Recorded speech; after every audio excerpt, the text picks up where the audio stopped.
until he saw that his ex-wife couldn't even pick up the sunglasses from the ground. Only then did the CEO realize in shock that the person who donated her cornea to him was his ex-wife who had heartlessly abandoned him. It turns out it happened just a few months earlier. The CEO was involved in a car accident that resulted in him losing his sight. The woman was also diagnosed with terminal cancer at the same time. Her life was limited to less than 1 short year. In order not to burden the CEO, she asked the CEO for a divorce. Upon hearing this, the CEO's face was filled with disbelief. They were so deeply in love. Yet the woman put on an air of snobbery. She stated that she was unwilling to spend her life with a blind man. Despite the CEO's desperate pleas to her, the woman resolutely abandoned him. But then, the woman immediately asked the doctor to donate her cornea, and she kept her identity a secret. She only hoped that the CEO would live well in her stead. Little did she know that the CEO's longtime first love, who had always adored him, found out about it. Although she did not understand why the woman would hide the truth, but she came up with a wicked idea. When the CEO regained his sight and wanted to reconcile with the woman, the first love pretended to have just undergone surgery and appeared before the CEO, leading the CEO to believe that it was the first love who had donated her cornea to him. However, when confronted with the first love's opportunistic declaration of affection, the CEO, unable to accept it, pushed her away. But then he helped her up again. He promised that after he returned home and settled matters with the woman,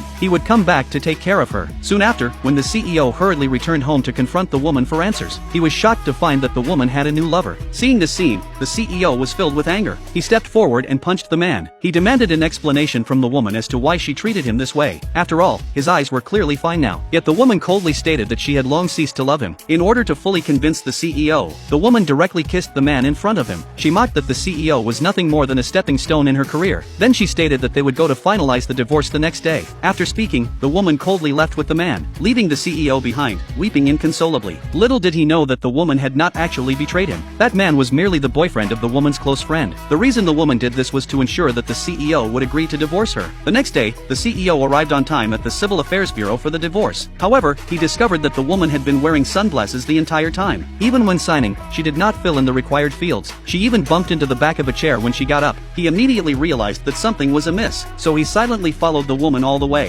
When the woman was crossing the street, she was nearly hit by an electric bicycle. Fortunately, the CEO caught her in time. He realized that her sunglasses had fallen to the ground. The woman quickly crouched down to search for them, but, like a blind person, she could not find them at all. Just as the CEO noticed that the woman seemed unable to see, the close friend appeared just in time to rescue her. At that moment, the feigning blind first love approached again. She theatrically pleaded with the woman not to divorce the CEO. The woman merely pushed her away. The CEO, infuriated, declared that the first love was now his benefactor. He urged the woman not to be so malicious. The woman was shocked when she heard that it was the first love who had donated her cornea to the CEO. The close friend intended to reveal the truth but was stopped by the woman. Because the CEO believed that the woman had betrayed him, he married the first love not long after. On their wedding night, the first love discovered that the CEO's phone had received a text message from the woman. It revealed that it was not the first love who had donated her cornea to him. The first love deleted the text message while the CEO was drunk. Thus, she kept the secret hidden completely. The next day, when the woman went for a medical checkup, she learned that she was 2 months pregnant. She did not inform the CEO promptly. Coincidentally, when the CEO went to the ophthalmology department for a follow-up with the first love, he saw a medical record lying on the doctor's desk. It showed that the woman, diagnosed with cancer, had voluntarily donated her cornea to the person she loved most. Only at this moment did the CEO realize that he had misunderstood the woman.